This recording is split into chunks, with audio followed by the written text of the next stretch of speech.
Good morning and welcome to Veterans Heartbeat on the Pulse of the Veteran, where we discuss issues of health, happiness, opportunity, and well-being of interest to the veteran community, their families, and the community who honors them.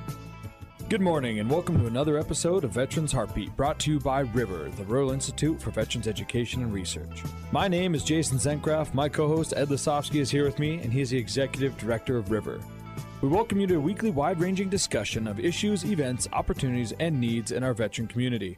Morning, Ed. How you doing? Morning, Jason. We'd also like to thank our sponsor, Farside Signs. They create amazing-looking vehicle graphics that will drive traffic to your business. They are located at 1526 South Avenue West in Missoula. Follow them on the web, Instagram, and Facebook, or just stop on by. This morning, we have a special guest from the Bitterroot. From the American Legion Post 91, we have the adjutant. He's also the historian for the Post, Doug Mason. And recently, he was recognized at the Jeff Cole event as one of the veterans down in the Bitterroot. Good morning, Doug. Good morning. How are you guys doing today? Great. Great. So what's going on down in the Bitterroot? Well, you know, the Corvallis American Legion Post, we do a lot of things down here. We're getting ready, of course, for our big event for the year is a Memorial Day parade, and then the memorials that we do at the cemetery, where we name off all the veterans who are buried there, and it goes all the way back to the Mexican War back in 1848. Quite a few Civil War veterans and so on. And then we drop a wreath in the bridge, or at the Woodside Bridge. We put a wreath in the river for those that died at sea. So that's kind of the big thing we're kind of working on right now. But we've got other things going. We're getting ready to send some kids to Boy State, and we have job opportunity career days for the kids in high school. We try to get that, and then we're getting ready to have a golf tournament down here that we're going to do with the Rotary Club, and also I think we're going to have a booth out at the Mud Run they're going to do in June. So we're busy bunch. Sounds like it. So Doug, how you were recently recognized as one of the veterans at that Jeff Cole event. Tell me about your background. You're a historian with the Post, so let's start with your history. Okay. Well, I was born and raised here in the Bitterroot Valley. All I really wanted to do when I was growing up was to see what was on the other side of these mountains. And so I joined in between my junior and senior year on the what they call the delayed entry program. And right after I graduated, I headed to basic training. And did that, and then I went to airborne school and went through a little program they call RIP, the Ranger Indoctrination Program, and then I stayed in the 2nd Ranger Battalion out at Fort Lewis for 4 years. I left there, went to work for the government for a little bit, and I got back in on a reserve status, went through the Special Forces Qualification course, spent some time in the 12th Special Forces group. Then I did the Green to Gold program, and at the University of Montana, got my commission and went back in. I was a lieutenant in Korea on the DMZ up there, and got in a bad Humvee accident and spent about a year in the hospital getting put back together. And then I went down to the 24th Infantry, where we deployed.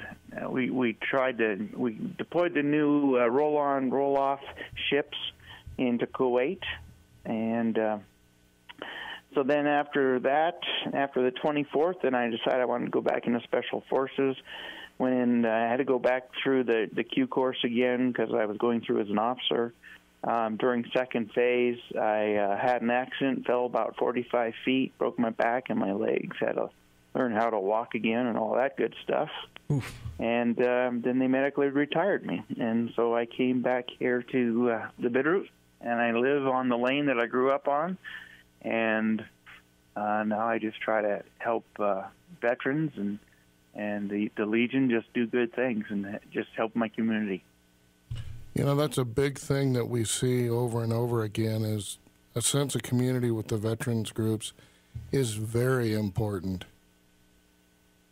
It is, you know, because I think a lot of us, you know, it's kind of one of those things when you are on a career track, which I had a pretty strong career track, exactly what I was going to do and all this, and all of a sudden that ends. You know, you have you still feel like you can contribute and you can give to the community. You're not really, you know, in the service anymore with your fellow warriors, but now you're out with your community, you know, and that's why a lot of these Legion programs that you can, or not just Legion, but I mean veterans programs and stuff like that you can get together with other veterans. It works really good, because then we can talk, you know, our language, you know, so to speak, and do things, but you can help each other, and that's the biggest thing, is just helping. So Doug, I know last time I talked to you, you were talking about a program where you get veterans and kids together there in the Bitterroot and talk about trade schools opposed to traditional, you know, college program. Do you want to dive into that a little bit? You bet. You know, one of the things that the American Legion does is they try to, you know, do a lot of finding veterans jobs and job fairs and stuff like that. But I thought that, well, not just me, but I mean, a lot of the guys, we were sitting here thinking about the kids of maybe a veteran or something like that, that maybe, you know, not all kids want to go to college. Not all kids should go to college, because, you know, I mean, they just don't have the want, you know, they're not motivated to be in college. Nothing wrong with that. You know, I could have, when I graduated high school, there was no way that I should have went to college, or because I just wasn't mature enough, one, couldn't afford it, two, and I probably wouldn't have finished. After, you know, 8 years of being enlisted, I had a very good, you know, focus on exactly what I wanted to do when I went to college. I finished in 3 years. I graduated with honors and went right back on active duty. So we knew that there's these kids that don't want to go to college, but they, you know, want to be a plumber, or they want to be a dental hygienist, or they whatever. There's a ton of jobs out there. There's just the skilled professions. There's just a wanting of jobs out there. So we decided that we would take the kids and bring in electricians, we'd bring in plumbers, we'd bring in just all kinds of different professions, and show the kids how to, you know, it goes through. How do you get from point A to point B? If you want to be a gunsmith, if you want to be a machinist. And what the first thing we did is we hired a Tucker bus. We got the juniors and seniors from Corvallis High School and Victor High School. We put them on the bus. We took them out to the Boeing plant in Helena. They took us through the different jobs that they have available, building aircraft parts. And we did that in the morning, and then we had lunch, and then we went into Helena College, and they have a great working relationship with Boeing. And we took them through the different areas there at Helena College, the 2-year programs, and just to show the kids that there's, you know, what's out there. And then we started doing it every month, bringing in people into the high school, and the kids come and they'll you know, listen to, you know, whoever talk about their profession. We've also had the gal come in from A to Z. And she taught the kids 2-hour class on how to write a resume, how to dress, what are people looking for. And I think, you know, just those little things like that, it's just another way of giving back to the community and giving kids an idea of what's out there. Yeah, and I love that idea, because for a long time, for some reason, these trade schools were kind of looked down on as a profession. Like, oh, you're nothing unless you get a college degree. But the irony behind that is well, one, good luck fixing your electrical, your plumbing, hiring a carpenter. If you don't have these people going through trade schools, you're going to be, at a deficit for a lot of these different professions at your disposal. And the other side of the irony is that a lot of these individuals who go to trade schools end up making more money than the people who go and get a degree and then try to find a job, which, job market's hard right now. So they end up making more money. So I don't know why people look down upon trade schools, but people are starting to turn around. I know Mike Rowe, who had the show Dirty Jobs, was very adamant about that, and really wanted people to look at trade schools as as valuable as they are, because we can't survive without them. Well, exactly, and I have a friend, just talking to him the other day. He's a member of the Legion. He's in the Sons of American Legion, but he's a plumber. And he said, in today's society, he said, not being able to use one's toilet is a dire emergency, And I said, yeah, it wasn't that big of an emergency years ago, because we had an outsider. We just went outside and, to the outside toilet and went to the bathroom.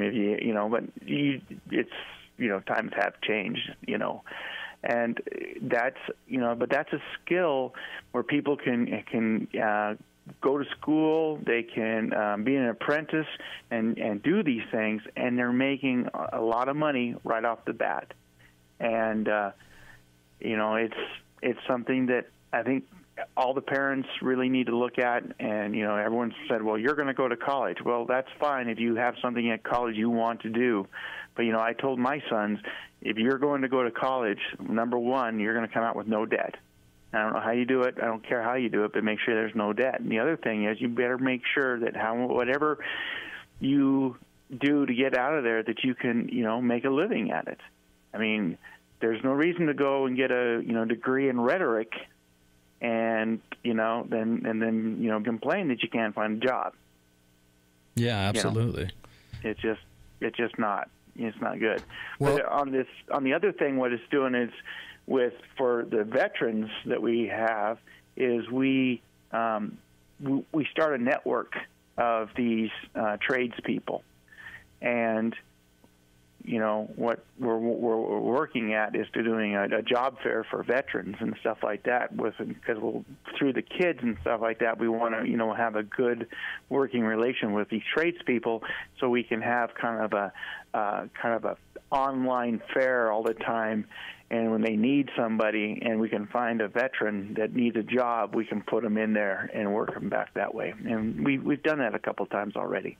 Well, one of the things we see at the Institute, Doug, is we struggle with trying to figure out programming for veterans with their GI Bill. Many times the rules are just against the trade schools.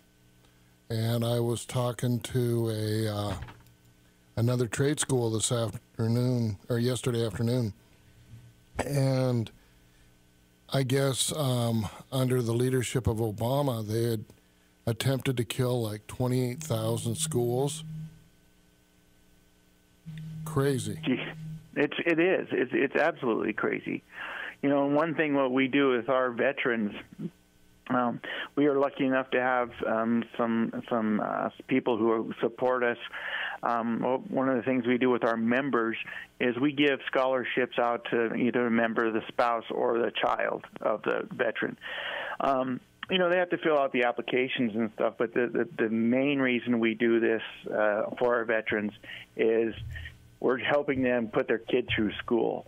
And it's a thank you to the veteran, and thank you, and we're going to try to do as much as we can to help you and help your children get through school, or your spouse, or yourself, And so we're trying to do that. That takes a little bit more time. We have to go out and find more people to donate and stuff like that. But it's worth it. I mean, it's nothing better than, I love being able to be there and we name the scholarships after people from our post that have done great things, and and then you name it after, and you give it to a young kid, and they're very proud of it, and off they go, to college, and you hope they do great things, or to a trade school, or to whatever. I mean, that's what you got to do.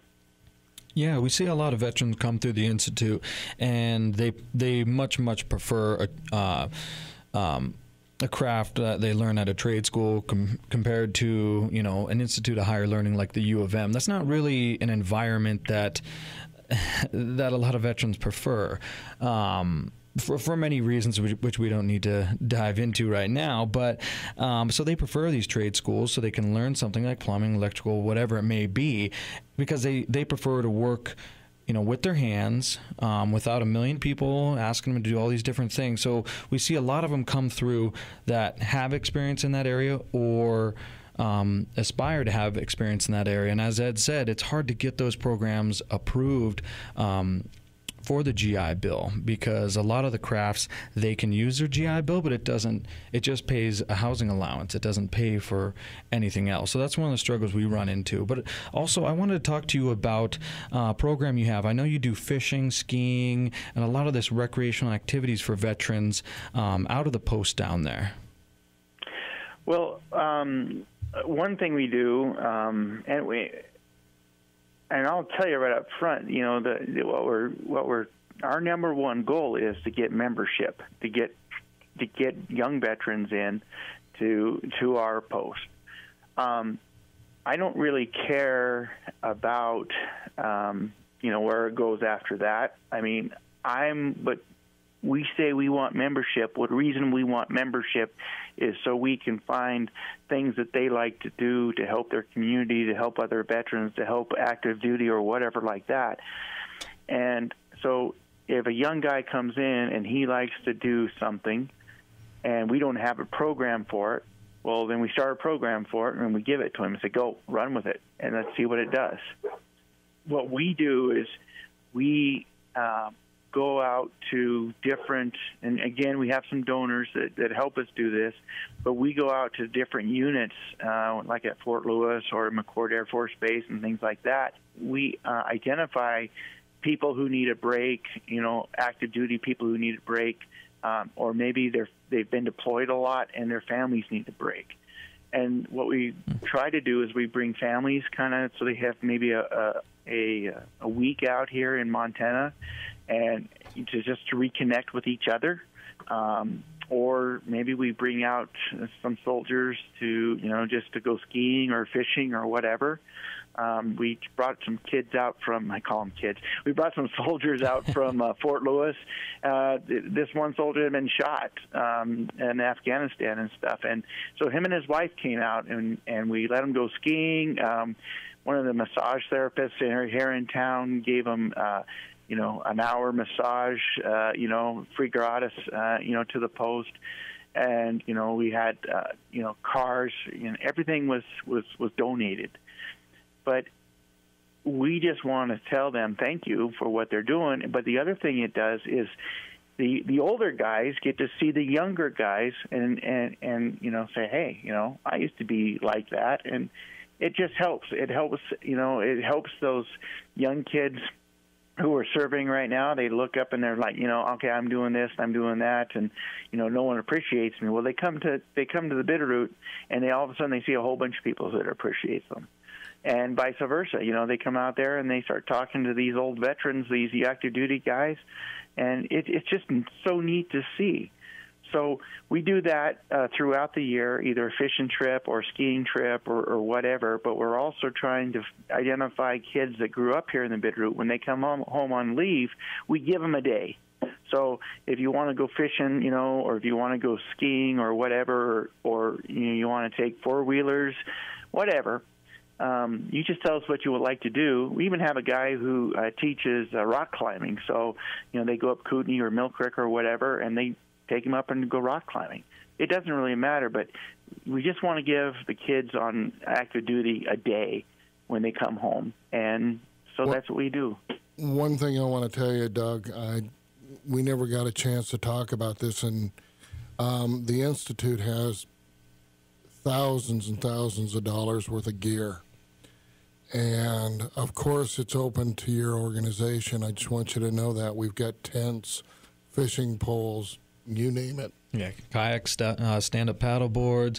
We even have paintball guns, some shotguns, bows. We have a ton of stuff. So, yeah, like Ed's saying, if you need to borrow any of it, just let us know. It's there for the veterans. It's not ours. We need to get to talk that often at that event and stuff, and how life is. It gets kind of rolling sometimes, and you just you're like, oh, I should call these people. Oh, I should call these people. But this is why it's so good to us talk right now, because there might be someone that lives in Corvallis that's part of the Institute, and so I can say, okay, now you're going to be the liaison guy between River and our post, and I'll find someone, and that's what we want. Because there's so many good things out there that you guys are doing, that we're doing, everyone's doing, we just need to kind of focus it sometimes and say, all right, we need paddle boards or whatever. Well, River's got them, boom, boom, and I think that's awesome. We will be calling you. We had last weekend, Team Rubicon went up to the Blackfeet Nation, and they were doing firewood, and we were able to loan out a bunch of sleeping gear so that they could provide space for the people.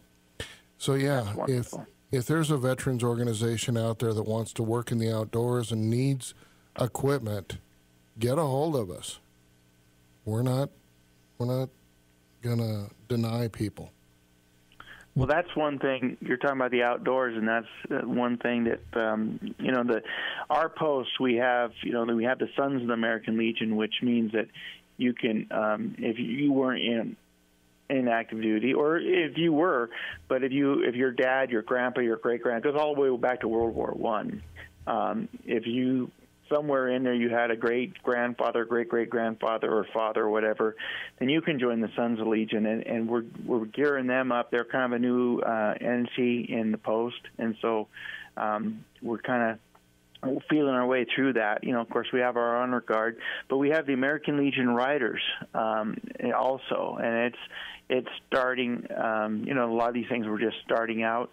So if people like to ride or whatever like that, you can join the Legion Riders through the Corvallis Post, and they do great things. They did the first fundraiser they did. They needed to get some money to do a checking account, so they split their fundraiser. Half of it went to the Montana Canine, is that what it's called, over in Phillipsburg, and they kept the other to open up a checking account. So it's all good. And we also have a ham radio club, and I think that's another good way for veterans to kind of work. I do what's called Summits on the Air, where you climb mountains and you set your radio up and you activate it by making 4 contacts, and it's really good for military guys, I think, because you kind of have an objective. You get outside, you climb the mountain, you get up there, you make some comms, you're either successful or not, and then you come back, and I don't know, it's a lot of fun. It was really good for me, and so I want to share that experience with younger veterans as well. Well, we're running out of time this morning. How do folks get a hold of you, Doug, and how do they get a hold of the Legion down there? Okay. They can go to Corvallis Post 91 at gmail.com, and they can email us there. If they want to see kind of what we do and stuff like that, we have corvallispost91.blogspot.com. You can just Google Corvallis American Legion Post in Montana. You just Corvallis American Legion Post 91, and the blogspot comes on. We're also on Facebook. The Legion Riders is on Facebook. We're going to get some people gearing up and doing more on Facebook and some Instagram, I guess that's what it's called. Or they can call me at 406-546-4244, and we just want to help, and we'll help in any way we can. All right. Well, thank you very much this morning, Doug. And again, if they Didn't get a chance to. Can you give us that number one more time? It's 406-546-4244, and it's Doug Mason.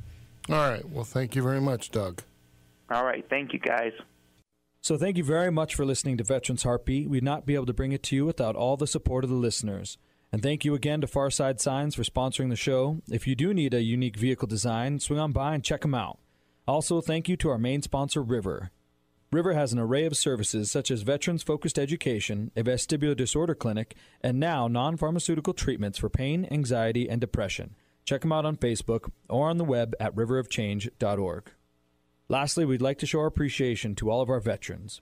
Thank you for serving our country and keeping it safe.